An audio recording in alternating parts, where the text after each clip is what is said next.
Shalom saudaraku yang dikasihi oleh Tuhan, berjumpa kembali dengan saya di channel ini. Terima kasih telah mendukung perkembangan channel ini dengan cara subscribe, memberikan like, sehingga video di channel ini direkomendasikan oleh YouTube untuk menjangkau banyak orang.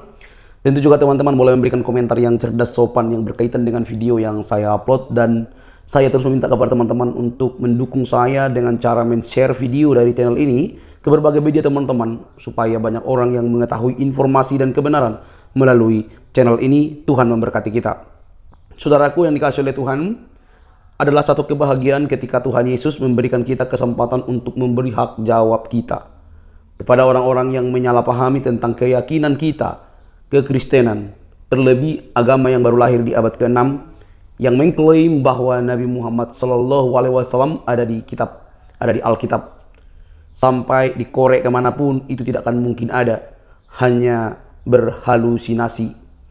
Saudaraku yang dikasihi oleh Tuhan, kali ini kita akan melihat juga bagaimana Ustadz Juma benar-benar loyo teman-teman, loyo dan tak berdaya.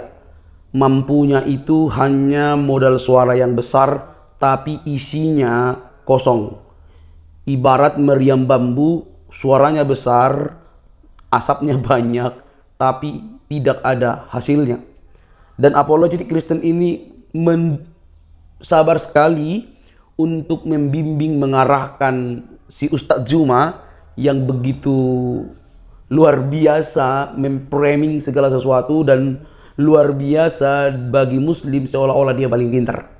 Nah, bagaimana perdebatan dan perdiskusian teman-teman ini menjadi bahan penting bagi kita, supaya ketika kamu beragama, kamu mendapatkan pelajaran yang baik ya.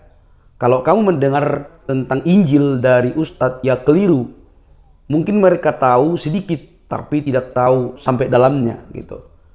Nah, ini perdebatan penuh data dan fakta. Siapa yang menurut teman-teman yang layak untuk diacungi jempol karena menunjukkan bukti-bukti, mempertahankan argumen dengan dalil yang pasti, atau sekedar klaim dan besar suara. Bagaimana debatnya, bagaimana diskusinya? Ini dia teman-teman. Jangan skip supaya kamu tidak gagal paham, artinya kamu mengerti. Nah, ini dia teman-temannya videonya.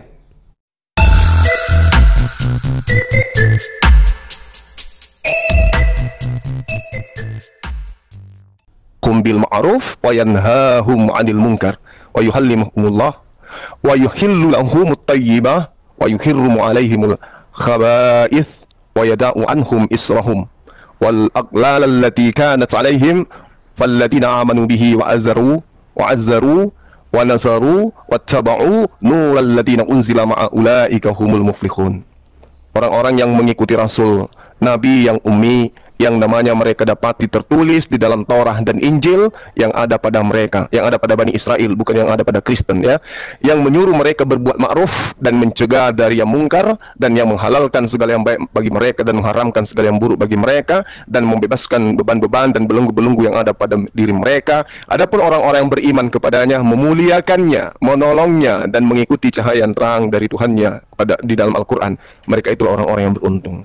Nah, kalau kita berbicara mengenai nubuatan yang diceritakan di dalam Al-Quran, bahwa Nabi terdahulu, kitab-kitab terdahulu yang sudah tidak ada sekarang ya, karena yang sampai sekarang di Kristen itu hanya itu menerangkan bahwasanya akan datang sosok penegak hukum-hukum Tuhan di dalam kehidupan umat manusia, anak keturunan Adam. Kalau nabi-nabi terdahulu menegakkan di dalam kitabnya mereka, jangan ada Tuhan selain Allah, jangan menyembah patung ya, jangan menyembah manusia, apalagi burung merpati. Jangan merebut nama Tuhan, menyebut nama Tuhan dengan sembarangan, apalagi menyebutnya dengan bahasa Yunani. Ingatkan dan kuduskan hari yang dimuliakan oleh Tuhan, yaitu hari Sabat. Hormati ayah ibu, jangan membunuh, jangan berzina, jangan mencuri, jangan mengucapkan saksi dusta, jangan mengingini rumah. Ini adalah hukum-hukum yang harus ditegakkan oleh manusia di muka bumi ini. Tetapi kemudian nabi-nabi yang datang kepada Bani Israel, termasuk Yesus, tidak mampu dan tidak sanggup. Kenapa? Karena dia dibarengi dengan penista, penghujat, dan penganiaya daripada murid-muridnya sendiri, yaitu Paulus. Paulus adalah musuh Yesus sejak pertama kali Yesus mulai menyebarkan ajaran tauhid. Dia itu adalah termasuk algojo ya, yang paling bengis, membantai para pengikut Yesus yang asli, bukan yang ngaku-ngaku sebagai pengikut, tapi pentuhan. Jadi Paulus ini memiliki kemampuan berbahasa Yunani, yang kemampuan sastra bahasa yang mumpuni di zamannya, dan ia memiliki pengalaman luas dalam strategi intelijen dan politik. Itulah Paulus yang kemudian ketika melihat Yesus dan pengikutnya yang ya hanya sedikit terdesak oleh kekuatan politik dan militer Romawi, Paulus merasa mendapat peluang kemudian untuk memanfaatkan pengikut Yesus yang makin banyak itu sebagai kendaraan politik demi menguasai pemikiran bangsa-bangsa di masa itu yang didominasi oleh pemikiran Yunani dan Romawi yang ajarannya adalah paganisme yang hari ini kita lihat. Oke, jadi ini sebagai pembuka dari saya bahwasanya Nabi yang datang seperti Musa itu harus gagah berani, harus memiliki pasukan bala tentara sebagaimana yang diceritakan di dalam Yesaya 42 nomor 1. Jadi bukan yang membunuh lalu kemudian kirim surat kemana-mana, aku adalah rasul, aku lalu kemudian dari kekuasaan negara kekaisaran yang menerima ajarannya sebagai ajaran kekaisaran, itulah yang digunakan sebagai kendaraan untuk melanggengkan ajaran paganisme yang diajarkan. Saya kira begitu dari saya. Jadi Nabi yang sama seperti Musa itu jelas adalah baginda Rasulullah Muhammad SAW, bukan Paulus. Demikian. Masih 30 detik lagi. Oke, ini 2 lawan 2 ya, Dinda? Iya. Oke, nanti Dinda Wafi silakan dilanjutkan. Jadi intinya bahwasanya Nabi yang sama seperti Musa itu ada 2 kandidat. Yang pertama adalah Rasulullah Muhammad SAW, yang kedua adalah Paulus. Kalau Yesus ini bukan Nabi, dia Tuhan. Tuhannya orang Kristen. Ya Anda harus akui itu. Malu mengaku Yesus itu Nabi, tapi dia adalah Tuhan. Lawannya Yesus adalah Allah Subhanahu Wa Taala. Ya, lawannya baginda Rasulullah Muhammad SAW adalah Paulus. Itu yang Kristen harus sadari. Demikian. 8, 7, 6, 5, 4, 3, 2, 1 ya. Waktunya udah habis. Sekarang waktunya untuk kiamat. Silakan kiamat 5 menit dari sekarang. Pak Erben aja dulu. Silakan Pak. Oh oke. Dengan Pak Erben yang terlebih dahulu 5 menit dari sekarang dimulai. Alkitab sangat setuju mengatakan bahwa Yesus itu Nabi.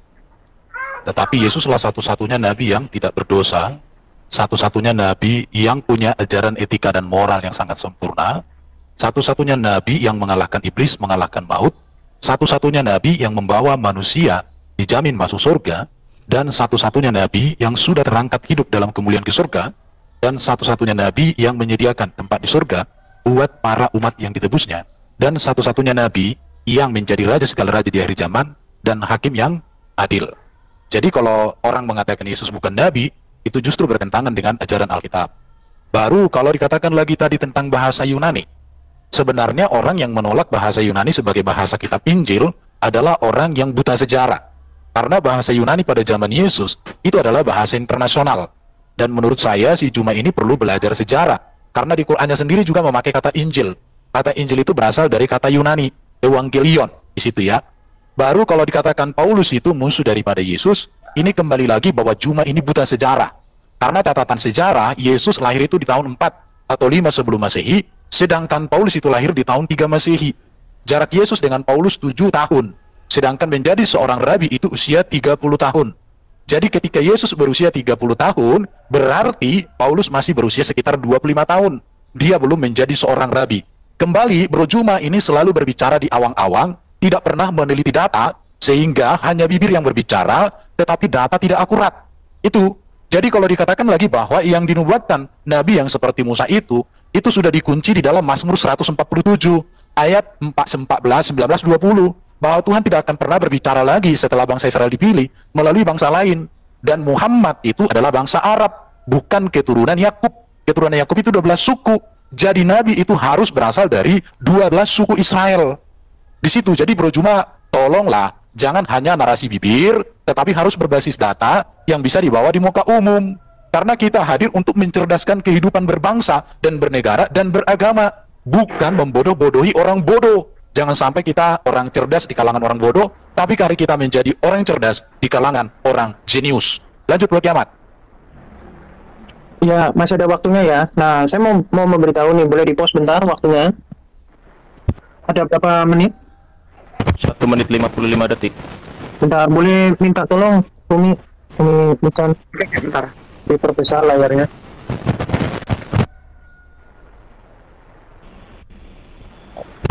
Ya. Tidak, aku wait. Aku tunjukkan dulu cover bukunya ya, jadi supaya teman-teman bisa belajar ya dari buku ini. Jadi kadang saya miris kalau ngobrol sama teman Islam tapi nggak ngerti literatur sama sekali. Jadi langsung ngomong misalkan Kristen itu agama pagan, ya. Jadi artinya belum belajar sama sekali tentang Islam. Jadi begini ya, Buka ini saya datanya tunjukkan. dulu aja Kiamat, buka dulu Ya. biar saya start. Oke, Waktu. sudah aman. Oke, saya Terima start kasih ya. waktunya, silakan. Ya, di sini dikatakan gini ya, sebelum Islam datang, ya, penduduk Arab menganut agama yang bermacam-macam dan Jazirah Arab telah dihuni oleh beberapa ideologi keyakinan agama. Bangsa Arab sebelum Islam telah menganut agama yang mengakui Allah sebagai Tuhan. Jadi itu sejalan ya dengan Quran surah 16 ayat 57 dan surah 53 ayat 19 sampai 21, di mana di situ Allah itu mengakui dirinya adalah sesembahan pagan. Makanya itu Allah ini ya menolak gitu, dia mempunyai anak perempuan dan seterusnya, karena memang orang-orang pagan saat itu menyebut nama Tuhannya siapa di sini, Allah sebagai Tuhan mereka. Jadi Allah ini bukan proper name tapi generic name. Kalau proper name itu nama Tuhannya umat Islam siapa, ya jangan Anda sebut Allah, karena itu nanti sama dengan orang-orang pagan saat itu jatuhnya ya.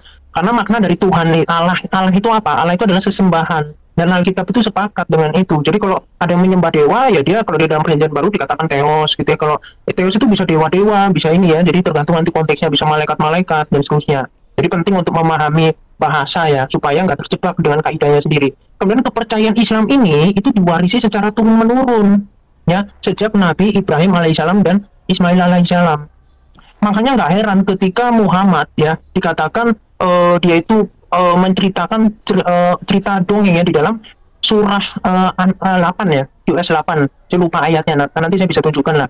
Nah itu dikatakan cerita-cerita dongeng, jadi yang disampaikan oleh ini surah 8 ayat 31 nih, bisa saya langsung tunjukkan, boleh di pause bentar, saya langsung ingat ya. Jadi Tuhan Yesus memberikan hikmat ya, ayat 31 nih, kita lihat. Jadi Al-Quran itu sebetulnya waduh ya, ini hanyalah dongeng-dongeng orang terdahulu nih. Al-Quran tidak lain hanyalah dongeng-dongeng orang terdahulu. Oke, terima kasih. Ya, Dinda Wapi silakan.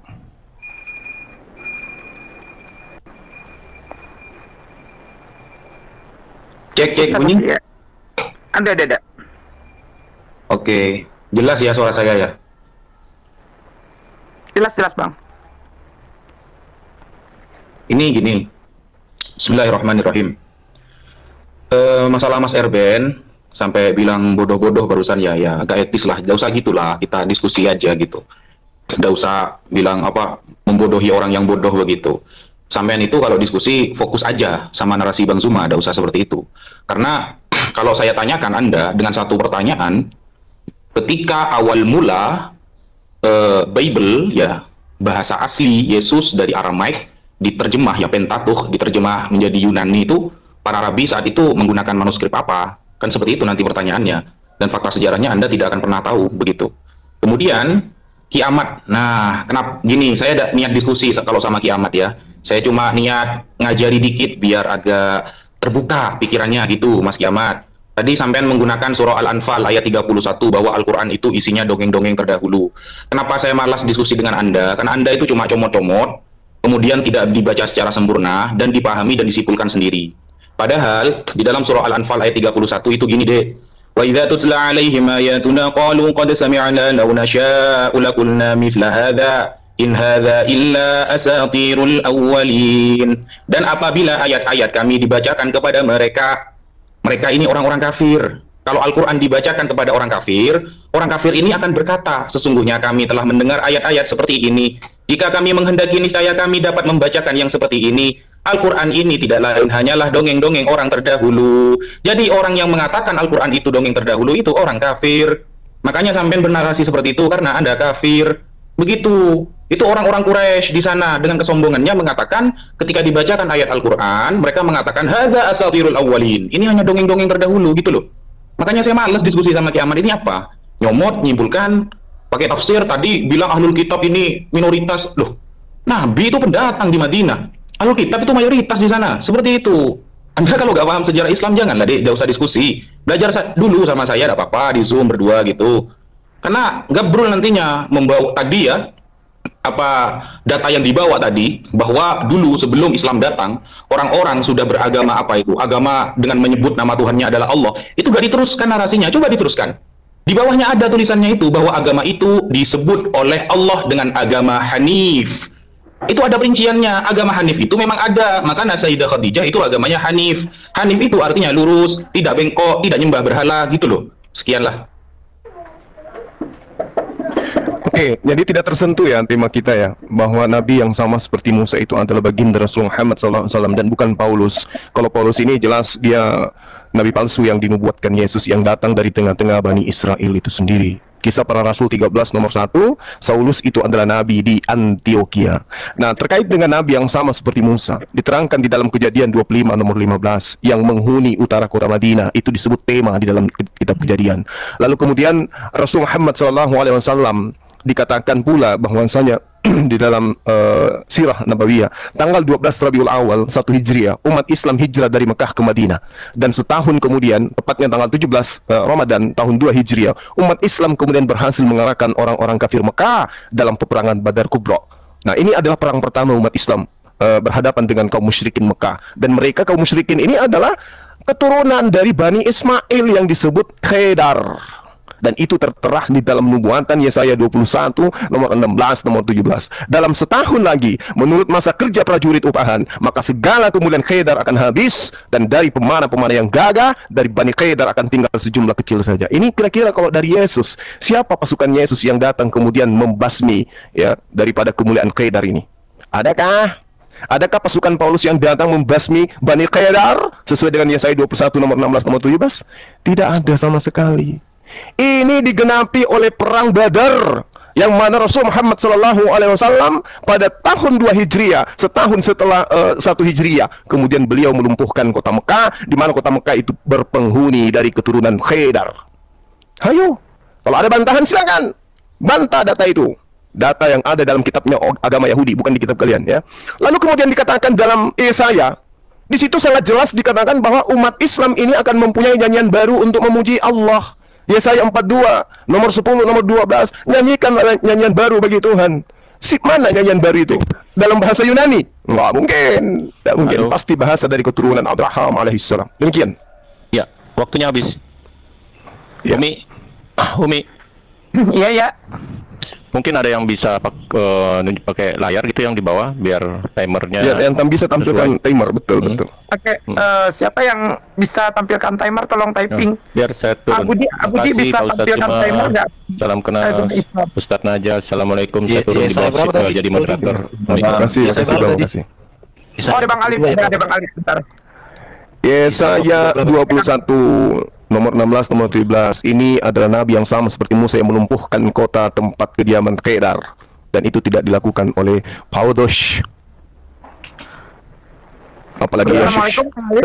Bisa bantu timer Kak Alif? Waalaikumsalam warahmatullahi. Sebentar nih saya siapkan bentar. Boleh sebentar. Umi Chan minta ini dong, apa friend?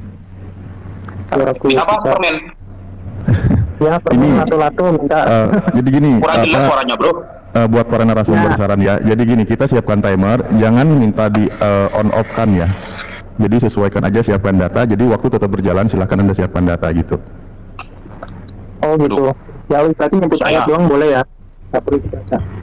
Kalau cuma Tadi. kalau baca ayat itu sudah termasuk nunjukin data. Apa disebutin aja surat apa gitu. Ini kesepakatannya berapa menit? Mungkin dinaikkan 6 menit ya, jadi satu orang 3 menit begitu. Oh iya. Saya bawa satu HP ini, nggak bisa book on cam ini. Gak apa-apa disebutkan, ini dibacakan aja Ustaz. Mm-mm. Oke, udah bisa kita tanggapi? Bentar. Berapa? Oh iya ya, silakan Pak Erben dulu aja deh. Oke, oke. Ya. Yang pertama ya, kalau Bro Juma mengatakan bahwa Paulus itu nabi palsu, maka pernyataan Bro ini sebenarnya bertentangan dengan surat Yasin 14. Dalam tafsir Ibnu Katsir dikatakan bahwa Paulus itu adalah murid Nabi Isa. Nabi Isa yang dianggap oleh orang Muslim sebagai Yesus Kristus. Jadi sebenarnya saya jadi bertanya-tanya apakah Ibnu Katsir yang salah, yang hidupnya lebih dekat dengan zaman Muhammad, atau Juma yang lahir di daerah Makassar yang ribuan tahun setelah Nabi Muhammad. Saya tidak mengerti bagaimana. Ini ada datanya, saya tunjukkan di sini. Ini ya. Jadi bahwa tafsir Ibnu Katsir bicara seperti itu ini nih. Ada Paulus ini. Nah, itu yang pertama. Tafsir Ibnu Katsir surat Yasin 14 itu ya. Oke, saya tidak usah sampai ke sana. Saya sudah sebutkan ayatnya. Itu yang berikut. Baru kalau kalian pun sibuk menyerang Paulus, saya melihat secara ajaran etika dan moral dan secara perlakuan Paulus setelah bertobat, tidak ada yang bertentangan dengan Yesus. Tapi kalau dibandingkan dengan Nabi Muhammad, justru Nabi Muhammad yang sangat bertentangan dengan Yesus. Karena ajaran Paulus Itu tidak pernah mengajarkan orang untuk membenci, untuk membunuh, untuk merampok, untuk memperkosa, untuk kawin yang nggak jelas. Itu nggak pernah. Dan itu sesuai inline dengan ajaran Yesus, Bro Juma. Itu yang harus saya sampaikan. Baru tadi Sina aja katakan, dari mana Septuaginta menerjemahkan? Septuaginta menerjemahkan itu ada dari tulisan Esra. Esra itu dari Yosia. Yosia ini kemudian dari Samuel. Samuel baru dari Musa. Ada data sejarahnya. Jadi sebelum kamu bertanya, membuktikan. Justru nanti kalau saya tanya, Quran 1924 dikanonisasi di Mesir, di sana itu sumbernya dari mana? Kenapa waktu itu malah banyak dibuang Quran, dilemparkan ke Sungai Nil? Itu yang nanti kamu bingung. Dan itu aku baca dari bukunya Profesor Munin Siri, yang seorang guru besar. Tapi nanti kalau sampai ke sana kamu bisa jantungan. Belum lagi nanti kalau kita bicara seperti yang sampaikan Bro Kiamat tadi, ada Quran yang dimakan rayap atau dimakan burung dan lain sebagainya. Belum lagi Quran yang tidak digantikan, surah-surah yang tak tergantikan itu. Nanti Bro Kiamat ke situ, bisa tunjukkan data-data kok kita. Saya ini buka datanya nih. Ini ya. Mana ini? Kameranya. Bro Kiamat, ngomong aja Bro, sambil saya tunjukkan. Iya. Ya, jadi Al-Quran itu sebenarnya mengalami rekonstruksi ya. Kalau barangkali teman-teman Muslim yang mau menutup-nutupi, jadi ada juga versi Hafs. Hafs itu kalau menurut Musnad Ahmad jilid 2 itu dikatakan pendusta. Saya bisa menunjukkan nih tentang editing dari Quran ya, dari buku. Silakan Pak Edwin. Udah lanjut aja. Lanjut, habiskan aja. Ya. Saya mau buka kamera barangkali. Tapi oh ya, oke. Ya, boleh ini minta pinnya, Mas. Oke. Saya sebetulnya heran ya sama teman-teman Muslim yang membenci Paulus. Paulus itu pribadi yang ini ya, ketika dia sebelum Yesus Kristus pilih ya di Kisah Para Rasul 9 ayat 5, dia memang betul seorang pembunuh ya, dia itu pengajar pengikut Kristus, tetapi justru bisa dilihat bagaimana ketika Kristus itu merubah dia menjadi pribadi yang begitu mulia ya. Nah, kita tadi bicara tentang manuskrip ya. Ternyata teman-teman Muslim ketika menyerang itu nggak tahu diri bahwa autografi dari Quran itu disempurnakan loh, dirubah-rubah. Ini penulisan pun dirubah melalui proses editing. Anda bisa dengarkan ceramah para ulama ya. Ini saya tunjukkan aja. Jadi memang mengalami perubahan. Makanya ada namanya kanonisasi, ada perbedaan dari Quran versi Hafs, ada Quran versi Warsh, dan seterusnya. Jangan bicara nanti, oh itu hanya berbeda dialektika, nggak bisa. Anda kalau bilang antara burung dalam bahasa Indonesia itu adalah hewan, kemudian burung misalkan di Jawa itu adalah kemaluan misalkan ya, itu beda jauh. Tapi kalau antara Hafs dengan Polun misalkan, itu sangat dekat maknanya, tapi bahkan bisa berlawanan. Itu artinya bukan dialek, tapi memang tidak kesesuaian dari hafalan. Dan Alkitab itu terjaga dengan apa? Dengan manuskrip yang banyak, 26.000. Nah, jadi narasi dari Quran ada yang mengatakan Taurat itu telah diubah-ubah, Injil dan seterusnya. Itu menunjukkan bahwa Allah itu sebenarnya tidak percaya diri dengan kitabnya sendiri. Artinya apa? Artinya kita perlu membuktikan sebetulnya yang menerima wahyu itu siapa. Ya misalkan, mereka membandingkan Paulus ya, pribadi Paulus. Saya mau menunjukkan ya, misalkan ini saya udah bosen ya, Nabi Muhammad itu menikahi anak kecil. Yang harusnya pada zaman Mesir itu saya bisa tunjukkan. Mereka semua itu menikahi anak seseorang itu, batas menikah bawahnya itu adalah, ini zaman kuno ya, itu 12 tahun ke atas loh. Nah, tapi Muhammad malah setengahnya, 6 tahun. Di Bukhari 4738. Saya sudah cek kemarin Bro Juma mau membantah itu, saya udah cek, saya terjemahkan dengan ini, memang itu menyutupi, bahkan itu banyak hadis yang mengatakan itu ya. Kemudian menikahi anak menantu yaitu Zainab, surah 3340 ya. Ini hadis Ahmad 1421. Temanya apa sih? Temanya tidak berdaya, temanya ketidakberdayaan. Bingung saya ini. Iya, tadi kan ke Paulus ya, saya bahas ke Muhammad dengan marah-marah. Ya, Nabi yang sama seperti Musa, apakah Paulus pendiri Kristen atau baginda Rasulullah Muhammad SAW? Itu poinnya. Jangan bawa-bawa Ibnu Katsir. Kalian malu nanti kalau saya jelaskan Ibnu Katsir tentang Paulus itu, karena Paulus itu binatang di neraka menurut Ibnu Katsir. Oke, lanjut. Silakan Dinda Wafi. Timer jalan ya? Oke. Iya.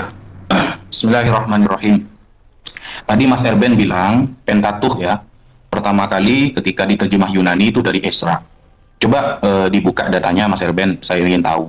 Kalau masalah kanonisasi ya, bukan kanonisasi ya, tapi kodifikasi Al-Quran, yang di Mesir itu apa? Yang dirubah itu apa? Coba tunjukin. Yang dirubah di Mesir itu apa? Dan Mun'im Sirri itu siapa? Ulama liberal kok. Mun'im Sirri itu kenapa kok ditolak oleh mayoritas ulama Islam di Indonesia? Karena dia menghalalkan LGBT. Bukunya banyak. Itu dulu waktu saya diskusi sama Anda Mas Erben, itu sudah saya jawab itu. Nggak usah pakai Mun'im Siri. Orang yang menghalalkan LGBT kok dipakai. Apakah Anda pecinta LGBT? Dia tuh orang liberal gitu loh. Nggak usah dipakai. Saya heran kadang ya, kok perkataan orang yang seperti itu yang Anda kutip gitu loh. Nggak ada yang kredibilitasnya lebih hebat lah daripada orang yang suka LGBT gitu. Yang kedua, kemudian tentang ayat Al-Quran yang dimakan kambing katanya. Itu kan dinarasikan dalam dua hadis. Yang pertama, hadis yang diriwayatkan oleh Al-Imam Ibnu Majah. Yang kedua, diriwayatkan oleh Al-Imam Ahmad dalam Al-Musnad. Kedua-duanya itu adalah termasuk hadis muttarib. Hadis muttarib apa? Yaitu hadis yang matannya sama tapi simpang siur isinya. Hadis muttarib itu tergolong dhaif. Kenapa? Karena periwayatannya simpang siur dan rawi-rawinya tidak terpercaya. Itu makanya belajar ilmu hadis dulu. Jangan narasi dulu gitu loh. Apalagi sampai mengeluarkan surah Yasin ya, ayat 14. Ketika di sana mengatakan inna ilaikum lamursalun. Di dalam tafsir Ibnu Katsir ditulis Yohanna dan Paulus. Yohanes dan Paulus. Anda harus tahu, penulisan tafsir Ibnu Katsir itu menuliskan beberapa macam riwayat tanpa menyebutkan riwayat ini benar atau tidak. Nanti pembenaran atau tidaknya Imam Ibnu Katsir menulis kitab yang lain khusus untuk riwayat tersebut. Namanya kitab Al-Bidayah wan Nihayah. Itu nanti di sana Anda akan melihat bahwa riwayat dalam surah Yasin 14 tentang Yohanes dan Paulus itu adalah riwayat maudhu, riwayat palsu. Harus tahu metode penulisan kitab tafsir itu gimana gitu loh Mas Erben. Padahal sudah saya jawab dari dulu, itu gak mudeng-mudeng sampean ini.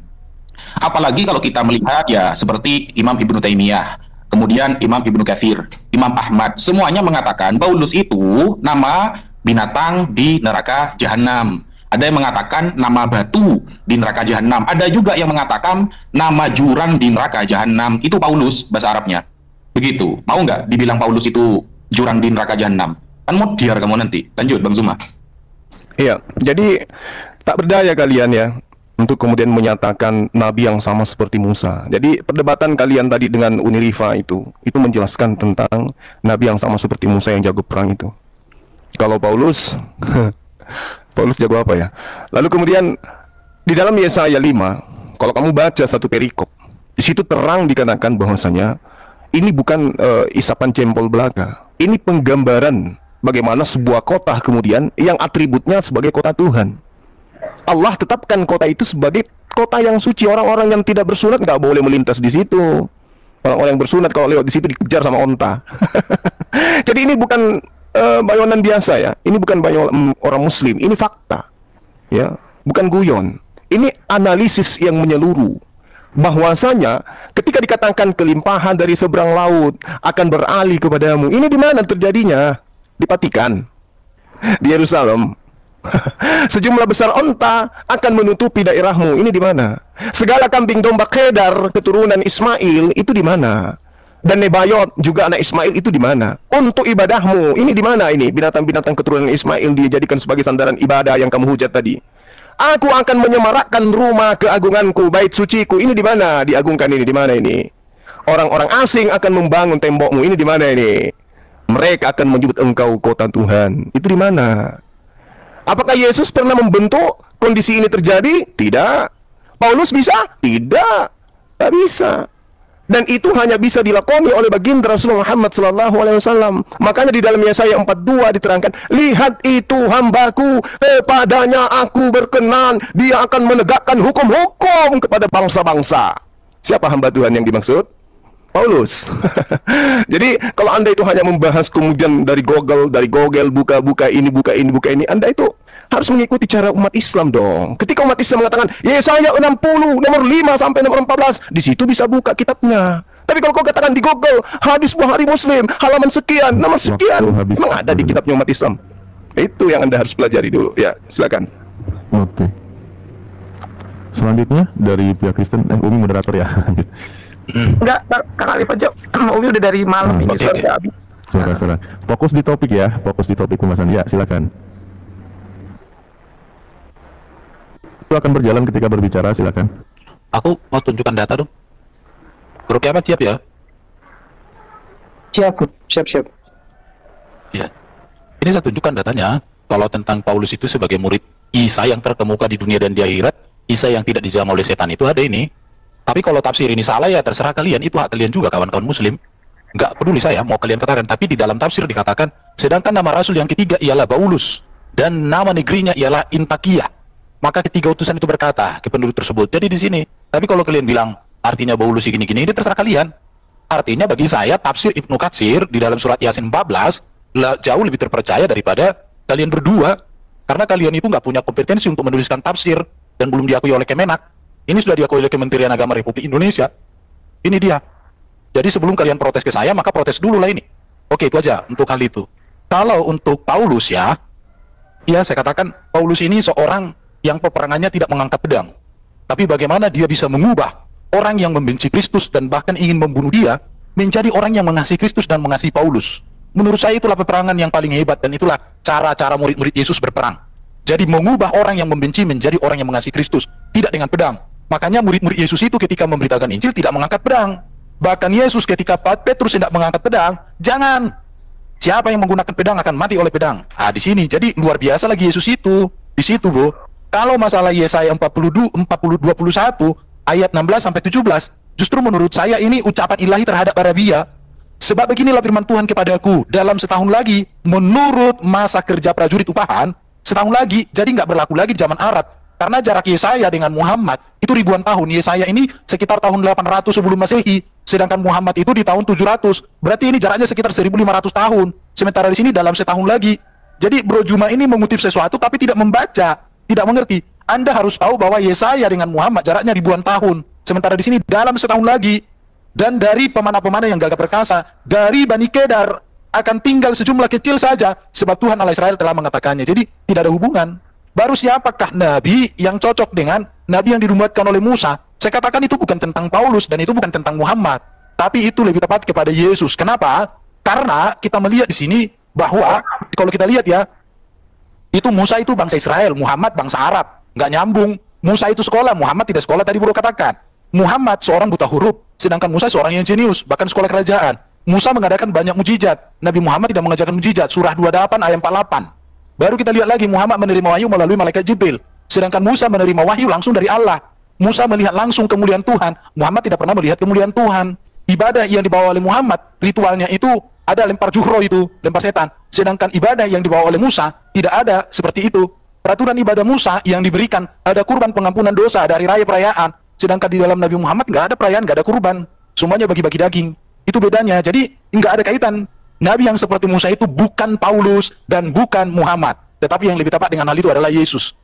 Di situ, kenapa saya katakan begitu? Karena ini sudah diklaim juga oleh Alkitab, di mana dikatakan oleh Petrus bahwa Nabi yang seperti Musa itu, Kisah Rasul 3 ayat 11 sampai 26, itu adalah tentang Yesus Kristus.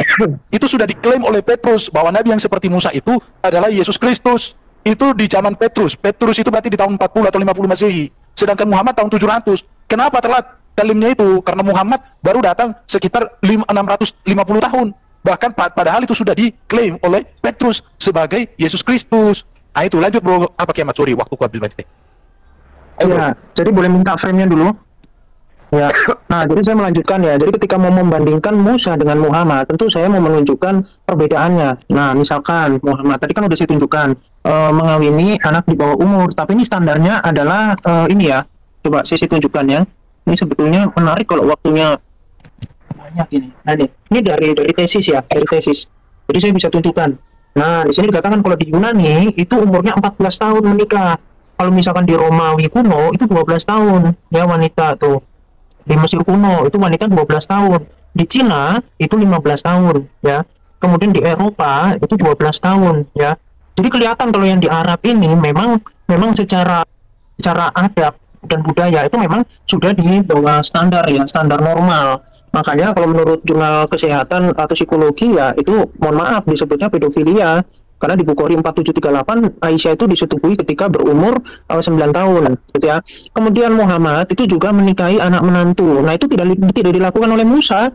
Jadi kalau Anda mau menyamakan itu ada di mana? Di surah 33 ayat 40. Kemudian di dalam Ahmad ya, hadis Ahmad 1401 di situ ketika Muhammad melihat seorang wanita dia suka dengan Zainab saat itu, dia langsung mendatangi istri siapa? Istri anaknya. Oke, waktu habis. Oke.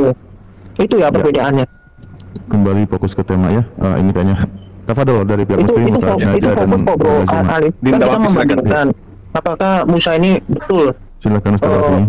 Muhammad ini penerus Musa begitu. Nanti saya lanjutkan. Bismillahirrahmanirrahim. Seperti biasa ya, yang pertama Mas Erben cuma ngutip-ngutip ayat saja sih. Tadi mengatakan Musa itu diberikan mukjizat, kalau Nabi Muhammad tidak. Dalam QS 48 ayat QS 28 ayat 48 surah Al-Qasas ya maksudnya. Surah Qasas ayat 48. Ini entah Mas Erben apa hanya baca terjemahannya atau tidak paham konteksnya. Dari awal seperti itu. Tadi saya sudah perjelas. Penulisan tafsir Ibnu Katsir itu caranya menyebutkan beberapa riwayat. Nanti penjelasan riwayat itu benar atau tidak, beliau tulis di kitab satunya namanya Al-Bidayah wan Nihayah. Malah Mas Erben bilang, ini tafsir Ibnu Katsir lebih terpercaya, bro. Kamu udah bisa buat tafsir. Dengarkan jawaban kami, lalu bernarasi, Bro Erben. Mengenai surah Al-Qasas 48, yang bahwa Nabi Muhammad SAW tidak diberikan mukjizat sebagaimana Nabi Musa yang kamu utarakan. Di sana padahal sudah jelas ayatnya. Falamma ja'ahumul haqqa min indina qalu laula utiya mithla ma utiya Musa awalam yakfuru bima utiya Musa min qabl qalu sihrani tadhahara wa qalu inna bikullin kafirun. Jadi ketika Rasulullah diturunkan Al-Quran, Allah memberitahukan kepada orang-orang kafir bahwa Al-Quran adalah mukjizat Nabi Muhammad. Orang kafir ini mengatakan itu hanya sihir. Musa memiliki mukjizat dan Muhammad tidak memiliki mukjizat. Ini fitnahan orang kafir, bro, yang kamu pakai ini, gitu loh. Dan ini sudah membuktikan di ayat pertama sudah falamma ja'ahumul haqq. Ketika Al-Quran itu datang kepada Rasulullah, lalu memberitakan bahwa itu mukjizat Rasulullah, lalu ada bantahan dari orang kafir. Tapi ya tidak apa-apa sih, karena memang ada orang kafir. Jadi perkataannya ya sama dengan ayat ini, pertentangan orang kafir kepada Nabi Muhammad. Itu dijawab di ayat setelahnya oleh Allah Subhanahu wa Ta'ala. Kemudian Mas Kiamat bawa-bawa nikah pedofilia itu ya, saya kira tidak nyambung loh. Karena ini berbeda persamaan tentang Nabi Muhammad dan Nabi Musa, kok malah bawa pedofil itu kemana arahnya? Kamu nanti mati kutu kalau bawa ke sana. Lanjutlah Bang Zuma. Oke, baik. Ya, lanjut Bang. Ya, memang dia namanya juga manusia Google. Mati lampu habis dia. Jadi Nabi Musa itu menerima wahyu pertama di gunung, yaitu Gunung Sinai. Rasulullah Muhammad SAW juga menerima di gunung, yaitu Gunung Jabal Nur. Ayo, Yesus di mana? Paulus di mana? Di padang pasir. Paulus di padang pasir ketika dia jalan ke Damsik. Sementara nubuatan Yesus waspada kepada nabi palsu yang akan mengatakan Mesias ada di gurun pasir, dan itu adalah Paulus. Sementara ketika Rasulullah Muhammad SAW itu menerima wahyu sama seperti Musa, itu di gunung. Juga diceritakan di dalam Ulangan 33 nomor 1 nomor 2. Inilah berkat yang diberikan Musa abdi Allah kepada orang Israel sebelum ia mati. Tuhan berkata, Tuhan datang dari Sinai dan terbit kepada mereka dari Seir yang nampak bersinar dari pegunungan Paran. Ini Paran ini siapa ini? Keturunan Ismail. Dan dia datang di tengah-tengah puluhan ribu orang kudus. Siapa yang memimpin orang-orang kudus bersunat untuk memerangi kemudian Mekah, kota Faran, area Faran? Siapa itu? Yesus. Lalu kemudian dikatakan di dalam syariat baru yang diceritakan kemudian dalam Al-Quran ya, Nabi Musa alaihissalam juga itu datang membawa kitab Torah, syariat baru yang belum pernah diajarkan oleh para nabi. Apa itu? Taurat yang dibawa oleh Nabi Musa alaihissalam. Nah, lalu kemudian Nabi Muhammad SAW juga diterangkan di dalam Al-Quran, dia datang membawa Al-Quran yang mengandung syariat baru. Jadi kalau Anda menyamakan antara syariatnya Musa dengan syariatnya baginda Rasulullah Muhammad SAW, memang beda. Karena syariatnya Musa itu baru bagi kaumnya Bani Israel, dan juga syariatnya baginda Rasulullah Muhammad SAW itu baru untuk seluruh manusia, bukan cuma satu golongan saja. Itu yang perlu Anda pahami. Lalu Yesus datang untuk siapa dia? Syariat apa yang dibawa oleh Yesus? Paulus syariat apa yang dibawa? Ketawa itu penting biar sehat. Jadi ketika Anda mengatakan bahwa Nabi palsu tadi, ketika Anda menjelaskan dengan Unirifa, Nabi yang sama seperti Musa itu jelas baginda Rasulullah Muhammad SAW, bukan yang lain, bukan Yesus, apalagi Paulus. Paulus itu Nabi loh. Kalian harus pahami, Paulus itu Nabi, tapi palsu. Ya, Kisah Pewarta 13 nomor 1. Dan ada beberapa nabi dan pengajar di Antioquia. Salah satunya adalah Om Saulus. Dan itulah pendiri agama Kristen yang mengajarkan kalian menyembah manusia. Sementara nabi yang benar, termasuk Nabi Yesus yang sudah diakui oleh saudara Erben tadi, ya, itu jelas datang kepada Bani Israel. Jadi Tuhannya orang Kristen yang bernama Yesus itu diakui oleh Erben adalah seorang nabi. Berarti nabinya umat Islam, yaitu Nabi Isa alaihissalam yang kemudian dipalsukan namanya menjadi Zeus demi untuk menyenangkan hati Romawi dan Yunani, itu hanya nabi yang dituhankan oleh teman-teman Kristen. Sadarlah kawan. Ya. Alhamdulillah waktu habis. Ya, selanjutnya dari pihak Kristen, waktu akan berjalan ketika Bro Kiamat mulai duluan, berbicara. monggo. Ya, jadi saya mau langsung tanggapi aja ya. Jadi kalau misalkan membahas tentang nabi palsu, sebetulnya tadi saya udah kasih ya, Dalil ya. Di Bukhari 2 itu dikatakan per awal dari wahyu itu ciri-cirinya adalah bunyi lonceng. Nah, tetapi di dalam hadis Musnad Ahmad 8496 di situ dikatakan bunyi lonceng itu adalah setan atau iblis. Makanya saya nggak heran ketika Ketika misalkan turun ayat ya, misalkan Muhammad itu bebas ya menggauli mantan istrinya walaupun diceraikan. Itu ada di dalam Tabari ya, di dalam surah surah 2 ya, Al-Baqarah ayat 229. Kemudian yang tadi menikahi anak menantu ya. Kemudian misalkan dia bebas menyetubuhi siapapun yang dia inginkan, bahkan saya bisa tunjukkan ya nanti di dalam surah 33 ayat 51. Jadi orang-orang itu bisa mendatangi Muhammad, wanita-wanita, dan kemudian tanpa mahar itu boleh dengan Muhammad ya. Kemudian itu ada di Tabari. Kemudian mendatangi istri orang yang tadi saya pertegas di dalam Ahmad 14010 ya, Ustadz Ahmad. Nah, makanya ini saya bandingkan dengan Musa. Kalau Musa memang tujuannya dia untuk memberitakan Taurat ya, menjadi suri tauladan. Nah, sedangkan Muhammad apa suri tauladannya ya. Nah, sedangkan dia untuk berperang ini saya bisa tunjukkan ya di dalam ini ya, bentar. Ibnu Hisham. Nih, boleh diperbesar dulu frame-nya. Mi, diperbesar dulu Mi. Waduh, waktu saya terbuang. Ngomong aja bro, ngomong aja sambil nanti Ini saya mau menunjukkan data. Jadi biar enggak ini ya. Di pause aman. Ya. Jadi ini Ibnu Hisham ya, Ibnu Hisham. Jadi teman-teman bisa baca. Ini ini ya tentang ini permulaan dakwah dengan terang-terangan. Jadi kenapa terjadi perang? Nah, ini perlu diketahui bahwa Muhammad itu melakukan penistaan agama. Jadi ketika Muhammad itu memberitakan tentang Islam kepada orang Quraisy secara terang-terangan, mereka itu nggak ada masalah ya. Ini ketika orang-orang Quraisy tidak mengutuki Muhammad sama sekali. Tetapi beda ketika Muhammad suatu saat menyebut Tuhan mereka dan menghinanya. Ya, sampai kemudian orang-orang Quraisy itu mengecam Abu Thalib. Abu Thalib ini adalah paman Muhammad yang seorang pimpinan dari Quraisy. Jadi mengatakan gini, "Hai Abu Thalib, sesungguhnya keponakanmu telah menghina Tuhan kita." Makanya nggak heran terjadi perang, karena tabiat dari Muhammad ini itu adalah penista. Ya, seperti apa? Mencaci maki agama kita, membodoh-bodohkan mimpi-mimpi kita, dan menuduh sesat nenek moyang kita. Jadi nggak heran kalau kemudian terjadi perang. Jadi jangan menyalahkan itu orang-orang yang mengecam, yang menyakiti hati Muhammad dan seterusnya. Nah, itu kan hati kalian yang ingin mengkutuskan Muhammad sebagai nabi, yang mana Muhammad itu sebetulnya bukan nabi, yang tidak ada nubuatannya di dalam kitab-kitab sebelumnya, hanya narasi kosong yang tidak terbukti, gitu ya. Nah, kemudian kalau tadi kita bandingkan dengan Musa itu adalah seorang nabi yang sangat mulia ya, berbeda dengan Muhammad. Muhammad ini punya kekuatan lato-lato setara 30 laki-laki, itu ada di dalam Bukhari 260. Kemudian Muhammad itu pernah melakukan KDRT kepada Aisyah ya, bisa saya tunjukkan, itu dipukul dada Aisyah sampai sakit. Itu ada di dalam hadis ini ya, bentar, Nasai ya, atau Bukhari, nanti saya tunjukkan itu ya, kalau misalkan teman-teman muslim nggak tahu itu ada ya. Kemudian Muhammad juga pernah selingkuh ya dengan Maria Kipti, yaitu Hafsah yang memergoki. Itu ada di dalam surah 66 ayat 1, itu ada di dalam Tabari ya. Kemudian itu dipertegas kisahnya itu di dalam hadits. Nah, apakah Maria Kipti itu dinikahi? Maria Kipti itu kan adalah budak ya. Itu sampai Aisyah itu sampai cemburu itu waktu itu. Sampai akhirnya turun ayat gitu ya, untuk Muhammad yang 1 bulan tidak menyetubuhi akhirnya diperbolehkan. Yaitu fatwa 90455, di situ dikatakan Muhammad tidak menikahi Maria Kipti. Jadi justru ini pertanyaan ya. Ya kira-kira gitu Pak Erban, silakan. Oke, aku ditaruh di layar yang besar. Aku ditaruh yang layar besar. Jadi, kalau ulangan 18 kita lihat ya, kelahiran ya, Musa lahir dari suku Lewi, Yesus lahir dari suku Yehuda. Jadi suku Lewi dengan suku Yehuda itu saudara, itu ya. Jadi ini nggak ada hubungan dengan Muhammad. Muhammad itu kaum Arab, itu nggak ada saudara dengan Musa. Baru masa kecil Musa akan dibunuh oleh bangsa Mesir, Yesus pun akan dibunuh oleh Herodes. Panggilan Musa dipanggil keluar dari Mesir, Yesus pun dipanggil keluar dari Mesir setelah Herodes mati. Kita lihat lagi kepemimpinan Musa memimpin bangsa Israel keluar dari Mesir menuju tanah Kanaan. Yesus pun memimpin umatnya dari dunia menuju surga yang kekal. Baru pengajaran Musa menyampaikan hukum Taurat dalam kitab Perjanjian Lama. Yesus menggenapi hukum Taurat dalam kitab Perjanjian Baru, sedangkan Muhammad menghapus hukum Taurat. Dihapus semua, nggak ada. Musa adalah nabi Israel, Yesus pun nabi di Israel.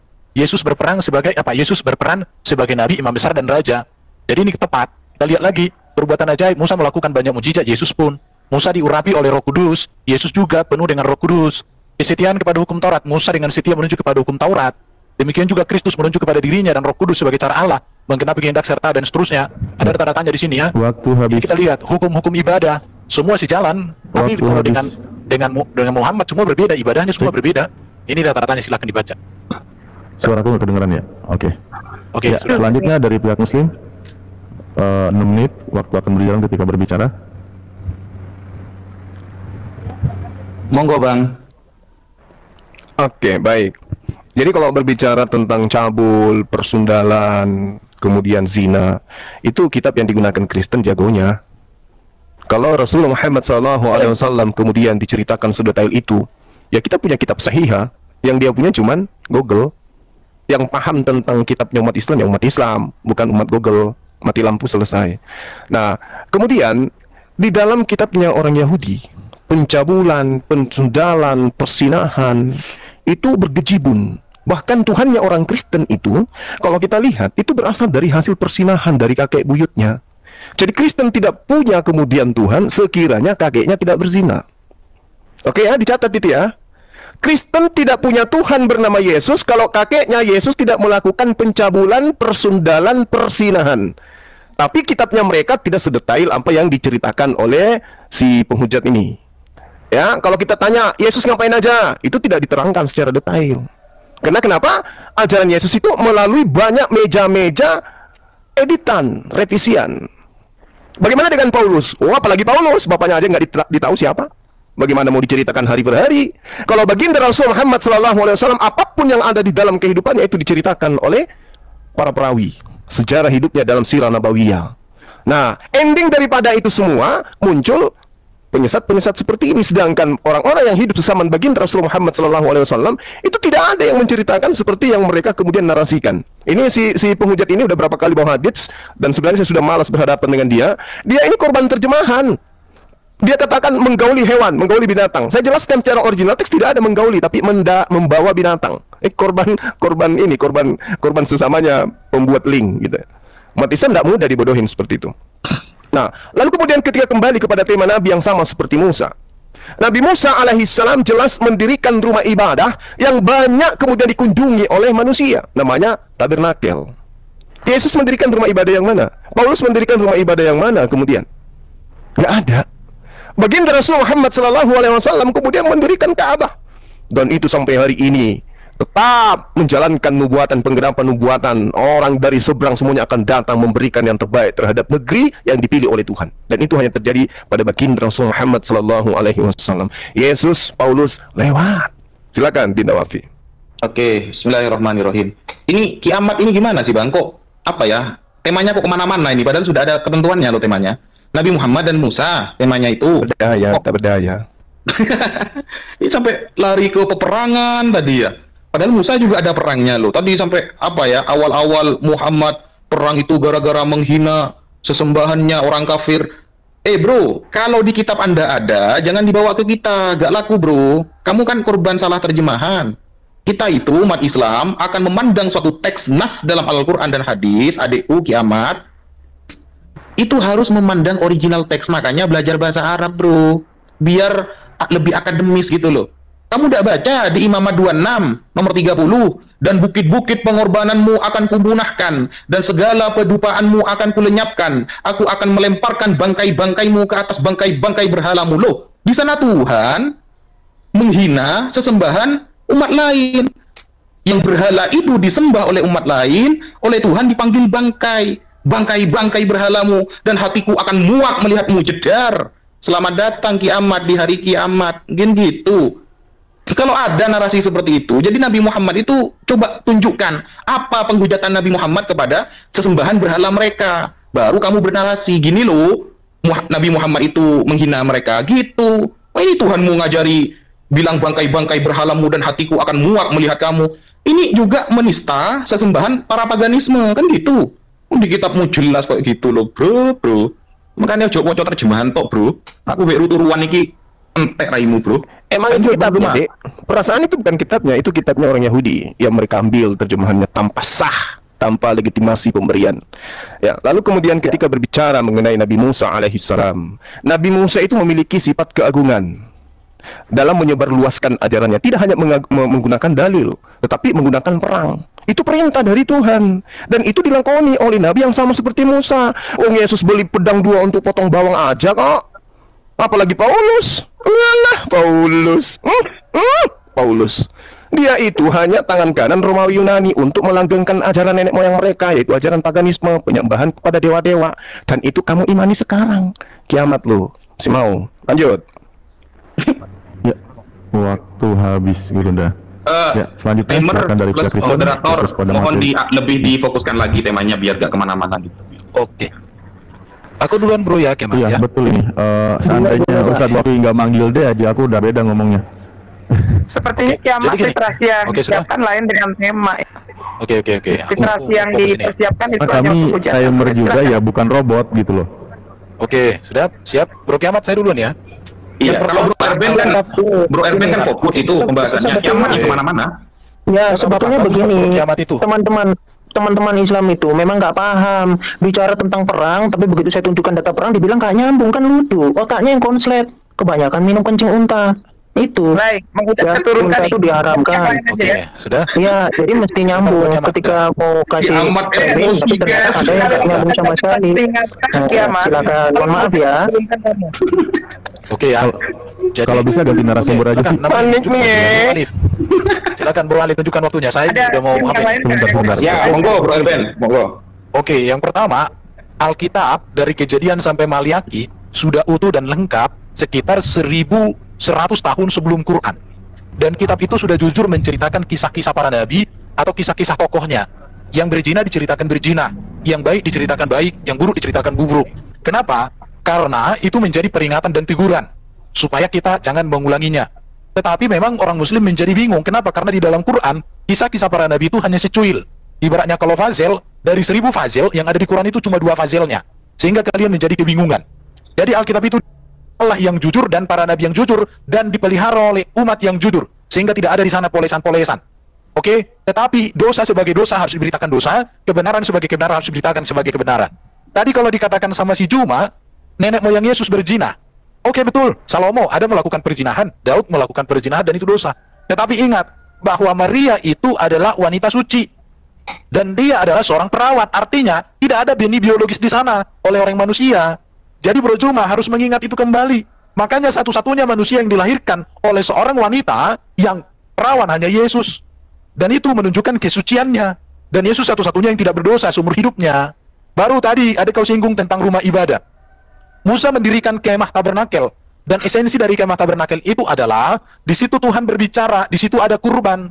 Tetapi di dalam Islam tidak ada kurban yang dilakukan di Bait Allah. Sedangkan Yesus menggenapi seluruh hukum kurban.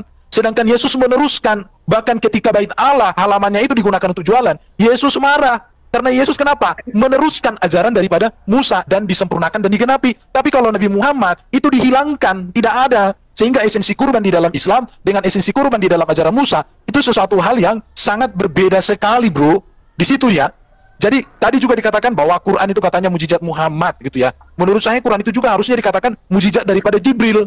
Karena Jibril lah yang menyampaikan itu kepada Muhammad. Kenapa hanya mujizat Muhammad? Seharusnya juga ikut mujizat Jibril. Bahkan itu harus dikatakan juga mujizat Allah, kan begitu. Kalau hanya Jibril. Muhammad dengan Jibril menurut saya setara dalam hal itu. Karena Allah kepada Jibril, Jibril kepada Muhammad. Seharusnya Jibril dan Muhammad itu dua bersaudara di dalam pewahyuan di situ. Jadi jangan hanya mujizat Muhammad doang, itu menurut saya.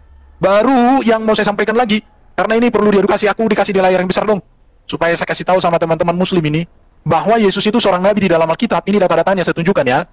Saya ditaruh ini nih, data-data. Jadi Yesus itulah satu-satunya nabi yang kudus sempurna. Makanya kalau ada nabi yang penuh dosa kami tolak. Bahkan Paulus pun tidak menjadi patokan bagi orang Kristen, tapi Yesus. Karena Paulus juga meneruskan ajaran Yesus. Ini bukti-buktinya. Bahkan seorang nabi yang lebih besar. Di sini ini ada data-datanya. Yesus itu nabi yang paling besar. Semua ada data-data Alkitab. Baru apa perbedaan Yesus sebagai nabi dengan para nabi?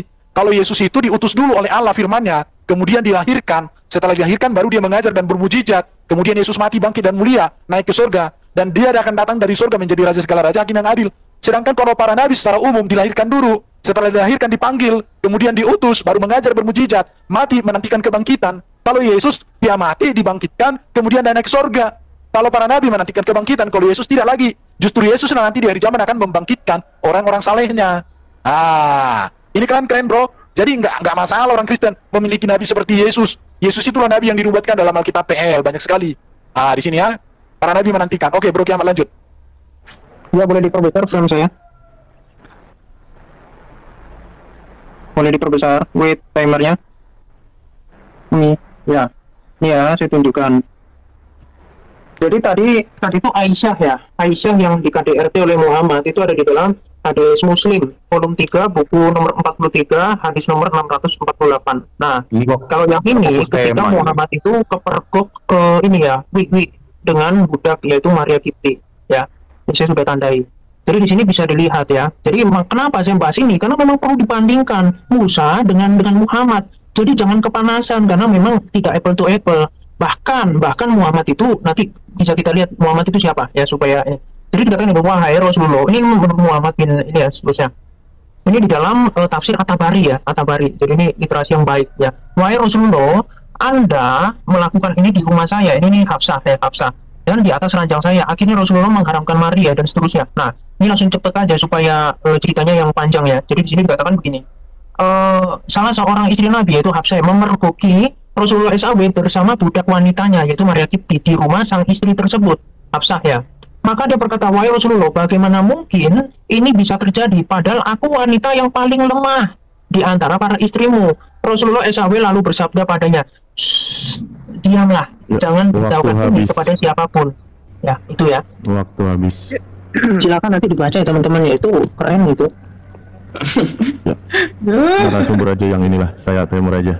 Waktu akan berjalan ketika berbicara, tafadhol. Dinda Wafi duluan nanti gimana? Lanjut Bang Suman dulu. Iya. Jadi ketika saudara kita ini membawa narasi seperti itu lalu kemudian mati lampu. Nggak bisa bayangkan gitu ya. Jadi kalau Anda mengatakan ya, tadi saudara mengatakan bahwasanya Yesus itu nabi yang suci. Nenekmu kiper lah, aku bilang. Bagaimana caranya nabi suci tapi dia mati terkutuk? Benar nggak Yesus itu mati terkutuk? Terkutuk dia, kematian Yesus itu mati terkutuk. Apakah Musa mati dalam keadaan terkutuk? Tidak dong. Musa matinya sama seperti baginda Rasulullah Muhammad SAW. Lalu saudara Erben mengatakan Yesus lahir dari perawan. Satu-satunya nabi yang lahir dari perawan. Berarti nggak sama seperti Musa. Kalah di situ ya. Kasihan kali lah kalau dikatakan seperti itu. Lalu kemudian berbicara mengenai Musa ya. Kalau dikatakan oleh si penyesat tadi, si penghujat ini, Nabi Musa itu menjadi suri toladan, ya. Tapi faktanya ajarannya tidak ada yang kalian lakukan. Kalian justru meneladani Paulus, pendiri agama Kristen ini. Yesus datang menegakkan hukum ajaran Musa. Jangan kau menyangka aku datang meniadakan. Sesungguhnya sebelum langit dan bumi lenyap, setitik pun dari hukum Taurat tidak boleh dihilangkan. Itu dibantah oleh pendiri agama Kristen. Dengan matinya manusia terkutuk di atas tiang salib dengan terkutuk, maka dia telah membebaskan Kristen dari kutuk hukum Taurat dan segala ketentuan yang ada di dalamnya. Jadi antara Kristen dengan Yesus itu saling mengutuk. Yesus mengutuk Kristen di dalam Yohanes 7 nomor 47.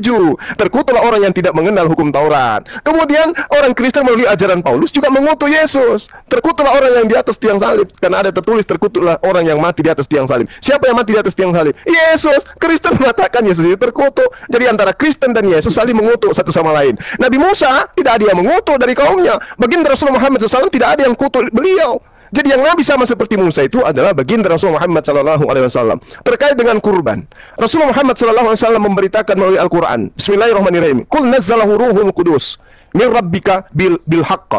Berarti pemberitaan itu datangnya dari siapa? Dari Roh Kudus. Mengajarkan apa? Tentang syariat. Syariat apa? Penyembelihan. Walikulli ummatin ja'alnal mansaqal liyazkurusmullah alal ma razaqahum min bahimatil an'am. Setiap umat telah kami syariatkan, telah kami perintahkan, telah kami tetapkan adanya penyembelihan kurban. Kurban di sini Nabi Musa mengajarkan hewan, bukan manusia, Bung. Ajaran menyembelih manusia itu dari Romawi Yunani, apalagi menyembelih Tuhannya sendiri hanya ada di dalam ajaran pagan.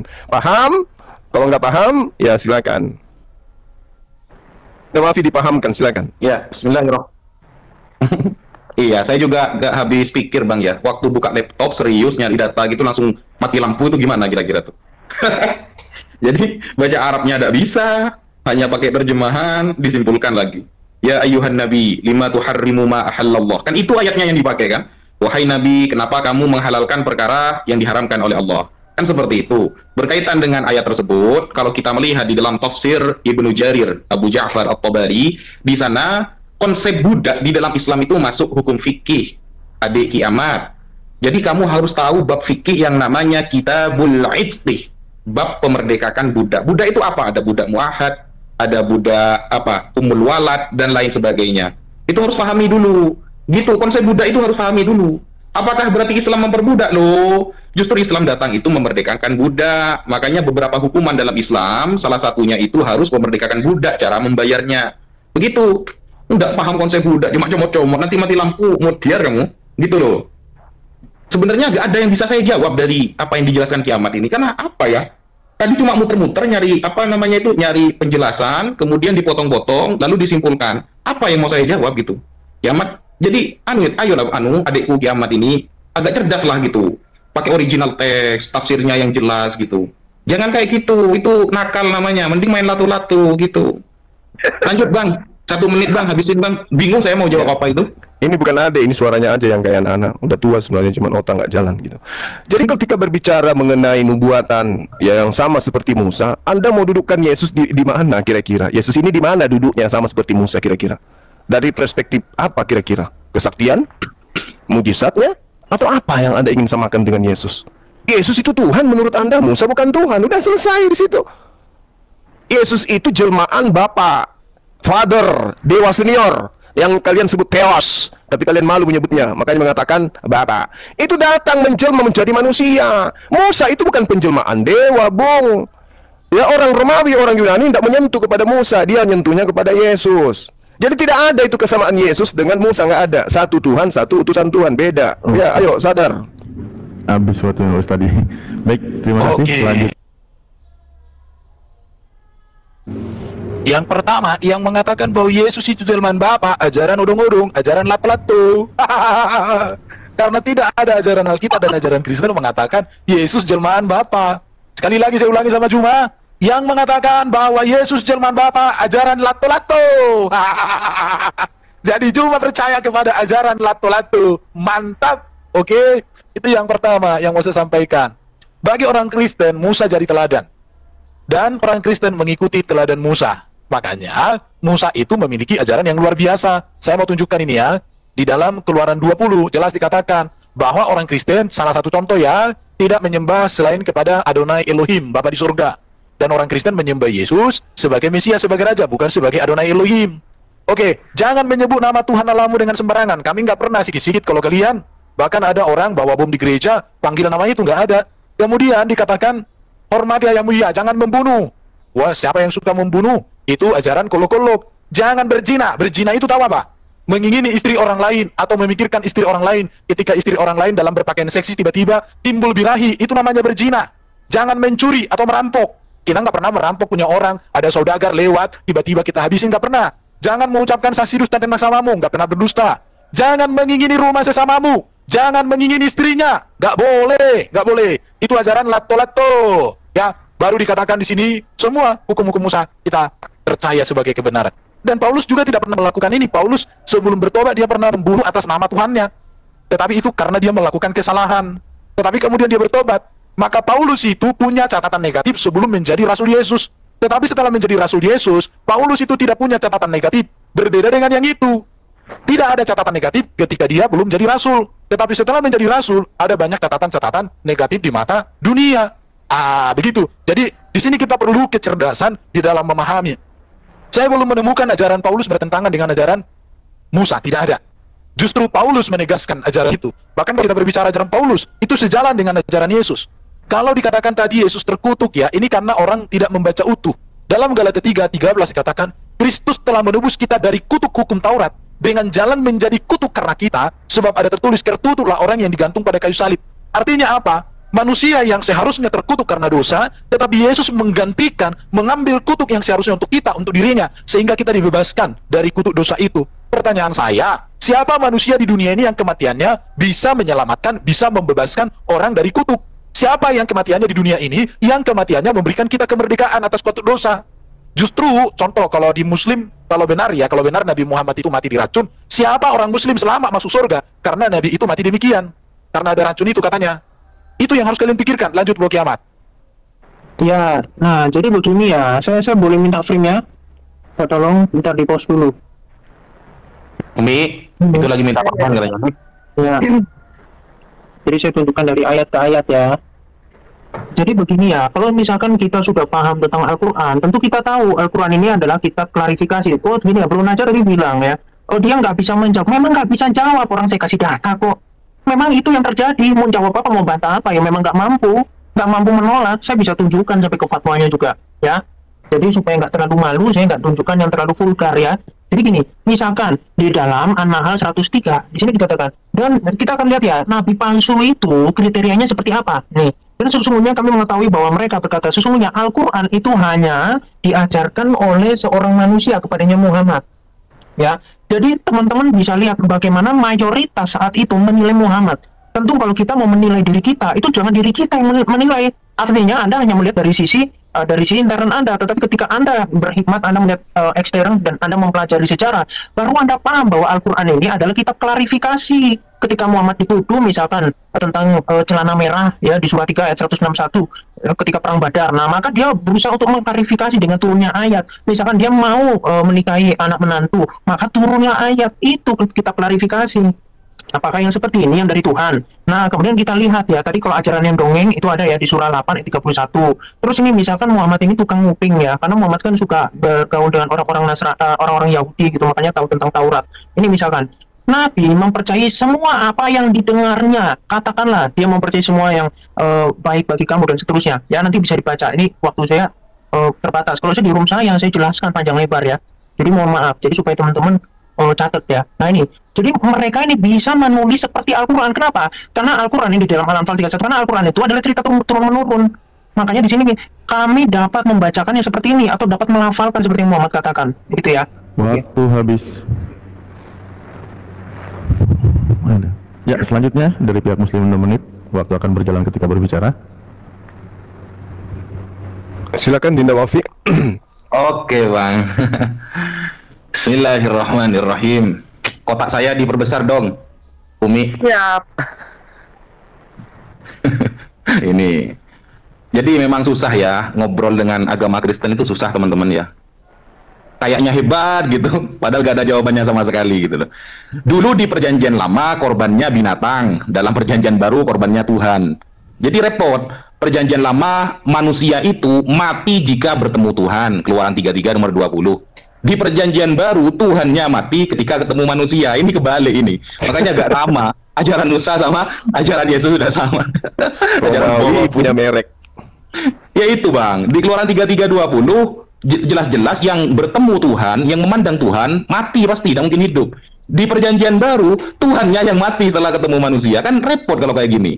Makanya dulu ya di dalam perjanjian lama cara penyelenggaraan korban itu dengan cara disembelih. Di perjanjian baru malah disalib, kan lucu gitu loh. Ini bukan penyempurnaan namanya, ini pembatalan ini gitu. Nah pertanyaan saya gini Mas Erben, karena kiamat tadi apa ya, cuma ngoceh aja ya, celotehan aja. Matius 2 nomor 23 Mas Erben, di sana kan dikatakan setibanya di sana ia pun tinggal di sebuah kota yang bernama Nazaret. Hal itu terjadi supaya genaplah firman yang disampaikan oleh nabi-nabi bahwa ia akan disebut orang Nazaret. Yohanes 1 nomor 45 juga disebutkan begini.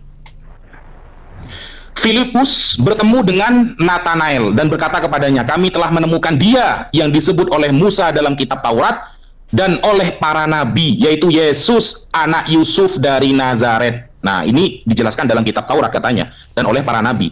Dalam dua ayat tersebut, Matius dan Yohanes, Yesus itu telah dinubuatkan dalam kitab Taurat Musa. Dalam hal ini perjanjian lama. Sekarang saya nanya, di mana dalam perjanjian lama ada ayat yang secara eksplisit seperti di dalam Yohanes 1:45 ada kalimat Yesus anak Yusuf dari Nazaret? Coba dijawab Erben. Seperti itu. Kalau Bro Kiamat ini, aduh, ini adik saya ini memang masih lucu-lucunya ya. Yang dibawa ini malah surah An-Nahl ayat 103. Surah An-Nahl ayat 103 itu tuduhan pagan-pagan Mekah kepada Nabi Muhammad. Itu kok malah dibenarkan sama kamu? Kamu pagan tah? Berarti kiamat mengakui kalau dia paganisme, karena itu tuduhan paganisme penyembah berhala musyrik Mekah kepada Nabi Muhammad gitu loh. Monggo Bang Suma. Oke, jadi Erben ini gimana Erben? Aduh, Anda harus banyak belajar Erben. Tuhan kamu itu yang adalah senior, father. Itu dijelaskan di dalam ajaran Nabimu Paulus ya, ketika mengirim surat ke Filipi. Di dalam Filipi 2 nomor 7, melainkan si father ini mengosongkan dirinya. Jadi Tuhanmu itu yang mengosongkan diri menjadi manusia. Itu yang perlu kamu pahami. Jadi dikatakan di dalam original teksnya keno. Keno itu artinya Tuhan itu membuang dirinya lalu menjadi sia-sia, menyerahkan, meninggalkan haknya sebagai bapa lalu menjadi hamba. Itu yang perlu kamu pahami ya. Belajar lagi supaya kamu tidak begini selamanya. Lalu kemudian di dalam Yesaya 42 nomor 1, Saudara Erben, Nabi yang kemudian datang diutus oleh Tuhan itu akan menyatakan apa yang dinyatakan kepada manusia? Yang dinyatakan itu adalah mesfot, aturan, hukum-hukum, peraturan Tuhan yang akan diajarkan oleh Nabi yang sama seperti Musa. Sementara agamamu itu tidak ada aturan Tuhan di dalamnya. Paulus itu hanya menuliskan berdasarkan apa yang dia mau supaya dia bermegah, bukan firman Tuhan. Lihat hambaku yang kupegang, orang pilihanku yang kepadanya aku berkenan, aku menaruh rohku ke atasnya supaya ia menyatakan hukum-hukum kepada bangsa-bangsa. Hukum-hukum ini yang harus dinyatakan kepada bangsa-bangsa. Oke, apa hukum-hukum itu? Ya aturan syariat. Syariat inilah yang harus ditegakkan kepada bangsa-bangsa sehingga berlaku sama seperti Musa. Perilaku Nabi tersebut wajib hukumnya lebih dahsyat dari Musa. Lawang Tuhanmu kau itu bisanya apa? Erben. Kejadian 49 nomor 10. Tongkat kerajaan tidak akan berangkat dari Yehuda, lambang pemerintahan tidak akan bergeser darinya. Itu cakak. Cakak dalam bahasa Ibrani itu artinya panglima. Panglima yang dimaksud di sini adalah jenderal perang. Makanya dikatakan tongkat kerajaan, lambang pemerintahan. Di situ panglima, cakok. Sedikit-sedikit kau belajar Ibrani supaya kau paham. Lalu dikatakan dia akan menaklukkan bangsa-bangsa. Ketika dia menaklukkan bangsa-bangsa, bahasa Ibraninya yikaha. Yikaha itu artinya menghancurkan, menaklukkan, melumpuhkan musuh-musuh. Apakah Yesus bisa melakukan itu? Paulus bisa melakukan itu? Gak bisa. Lewat. Hanya Rasulullah Muhammad SAW yang kemudian mendirikan panji tauhid di atas muka bumi ini. Belajar lagi kalian. Ya, waktu habis. Selanjutnya dari pihak Kristen, waktu akan berjalan ketika berbicara. Oke, jadi kembali lagi ya teman-teman Muslim ini menunjukkan kegagalan di dalam memahami teks. Di dalam Filipi pasal 2 yang mengosongkan diri itu adalah Yesus, bukan Allah Bapa atau Adonai Elohim. Karena Yesus menanggalkan keilahian demi dia melakukan tugas sebagai seorang hamba yang taat kepada Bapa di surga. Jadi kembali lagi, baru kalau dikatakan panglima, Yesus panglima. Karena hanya Yesuslah satu-satunya yang datang nanti di akhir zaman menjadi raja segala raja. Dialah yang membinasakan iblis di neraka bersama dengan nabi-nabi palsu dan orang-orang yang sesatkan iblis itu ke neraka. Tidak ada nabi yang bisa melakukan seperti itu. Tidak ada raja di dunia yang bisa melakukan seperti itu. Hanya Yesus Kristus. Dan itu semua kepenguasaan. Makanya Yesus katakan dalam Matius 28 ayat 18, kepadaku telah diberikan segala kuasa di surga dan di bumi. Siapa yang memberikan? Bapa di surga yang memberikan kuasa itu kepada Yesus. Baru kalau dikatakan di dalam Yesaya 42, aku telah menaruh rohku atasnya supaya menyatakan hukum kepada bangsa-bangsa. Anda harus tahu, negara-negara maju dan negara-negara berkembang di dunia ini terinspirasi dari hukum yang ada di dalam Alkitab, khususnya berpedoman kepada ajaran Yesus Kristus. Maka hukum demokrasi itu terinspirasi dari Yesus Kristus, bukan terinspirasi dari nabinya si Juma. Itu, bahkan hukum di Indonesia ini terinspirasi banyak itu dari negara Belanda. Dan itu digunakan di Indonesia sampai hari ini. Jadi jelas sekali, itu luar biasa. Jadi hukum itu apa? Karena tidak ada lagi hukum yang lebih tinggi dari hukum kasih. Tidak ada lagi hukum yang lebih tinggi dari berbuat baik kepada orang yang berbuat jahat. Tidak ada lagi hukum yang lebih tinggi dari mengampuni orang yang berbuat kesalahan. Tapi kalau hukum penggal dan potong, itu memang hukum rimba. Orang berbuat jahat dipotong, itu hukum rimba. Apalagi kalau mengancam orang, kau harus ikut aku, kalau enggak, ku tebas kau. Itu namanya hukum rimba. Itu hukum rimba, bukan hukum manusia. Oke, lanjut Bro Kiamat. Ya, lanjut, jadi begini ya, jadi ketika saya jelaskan memang tidak mau dibantah, gitu ya. Misalkan kisah dari Abraham mengorbankan Ishak, itu sebetulnya kalau yang paham, itu saya menceritakan tipologi dari sang Mesias ini, yang mana Bapak karena dia mengasihi dunia ini, ya dia mengkorbankan anaknya ini. Itu Yohanes 3 ayat 16. Jadi itu makna. Nah, tapi kalau yang ceritanya turun-menurun yang antah berantah, makanya banyak Muhammad itu mendapatkan cercaan, ya karena memang orang-orang pagan saat itu, orang-orang di sekitar Muhammad itu sudah mendengarkan semua yang ditulis di dalam Quran. Makanya dia mengatakan di dalam surah 8 ayat 31, Al-Quran itu tidak lebih dari dongeng-dongeng semata. Dan Muhammad itu di dalam surah 9 ayat 61 dikatakan tukang nguping, ya. Kemudian di dalam ini saya tunjukkan ya, boleh dikasih frame ya. Di surah 21 ya, nomor 21 ayat 5, di situ dikatakan Al-Quran itu hanyalah rekayasa. Ini saya tunjukkan.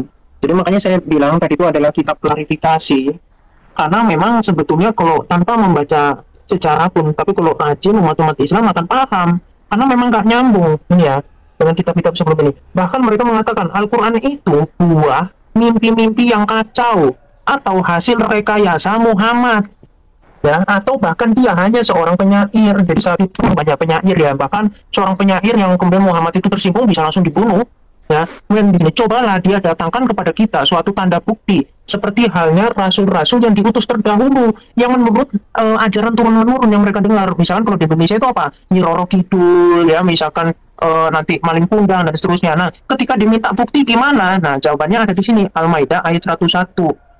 Jadi kita lihat bagaimana Allah itu maha kuasa ya di Arab. Nih lihat. Wahai orang-orang yang beriman, janganlah kamu menanyakan kepada nabimu hal-hal yang jika diterangkan kepadamu justru menyusahkan kamu. Jadi nggak boleh tanya kepada Muhammad. Muhammad ini nabi, katanya Muhammad ini luar biasa dan seterusnya. Tapi kenapa nggak bisa menjelaskan apakah Allah itu ada? Atau Allah itu hanya hasil dari rekayasa umat-umat yang ingin mempunyai kepentingan bisnis ya? Karena itu bisa nanti dijelaskan ya. Jika kamu menanyakan ketika Al-Quran sedang diturunkan, niscaya akan diterangkan kepadamu. Ya, belum tanya, sudah dimaafkan. Allah telah memaafkan kamu tentang hal itu. Jadi kalau membaca ayat Al-Quran itu kelihatan formatnya. Pertama larangan, setelah itu dimaafkan. Itu konsepnya. Kalau nggak gitu, yang terakhirnya itu caci maki misalkan orang kafir atau apa ya, bisa di awal, bisa di akhir, begitu. Jadi, dan Allah maha pengampun. Jadi belum tanya aja, orang nggak ngerti itu sudah diampuni. Nah, kita lihat di dalam 102, alasannya apa? Ini alasan klarifikasinya. Sesungguhnya sebelum kamu telah ada segolongan manusia yang menanyakan hal-hal serupa itu kepada nabi mereka. Kemudian mereka kafir. Lah, ini kan terlihat bahwa Allah itu tidak maha kuasa, tidak bisa memberikan kecerdasan kepada Muhammad. Kenapa? Karena memang Muhammad itu diutus untuk umat yang buta huruf. Ada baca di dalam hadis Ahmad nomor 22350. Waktu habis. Oke teman-teman yang dikasih oleh Tuhan, kita sudah menyimak perdiskusian yang begitu mengasyikkan, penuh dengan data, dilawan dengan klaim oleh Ustaz Zuma. Oke teman-teman, 1 Petrus 3 ayat 15 untuk mengawali bagaimana cara pandang kita terhadap orang-orang yang menyalahpahami tentang keyakinan kita. 1 Petrus 3 ayat 15 dikatakan, tetapi kuduskanlah Kristus di dalam hatimu sebagai Tuhan, dan siap sedialah pada segala waktu untuk memberi pertanggungjawab kepada tiap-tiap orang yang meminta pertanggungan jawab dari kamu tentang pengharapan yang ada padamu, tetapi haruslah dengan lemah lembut dan hormat, dan dengan hati nurani yang murni, supaya mereka yang memfitnah kamu karena hidupmu yang saleh dalam Kristus menjadi malu karena fitnahan mereka itu. Jadi ada sebuah tanggung jawab yang diberi oleh Tuhan supaya kita memberikan pertanggungjawaban iman kita kepada orang-orang yang mungkin bertanya dan menyalahpahami tentang keyakinan kita, dan itulah yang terjadi selama ini. Oke teman-teman yang dikasih oleh Tuhan, dari perdiskusian ini kita bisa pelajari beberapa hal. Pertama, bahwa kita berdiskusi harus disertai dengan data yang valid, data dan penguasaan materi yang benar, bukan modal klaim dan besar suara. Nah, artinya selama ini Ustadz Juma menjadi jagoan gerhana mualaf dan juga jagoan muslim itu pun bisa kandas seketika, walaupun kata mereka ngapal Quran dan segala macam, kandas seketika ketika mereka hanya modal klaim selama ini.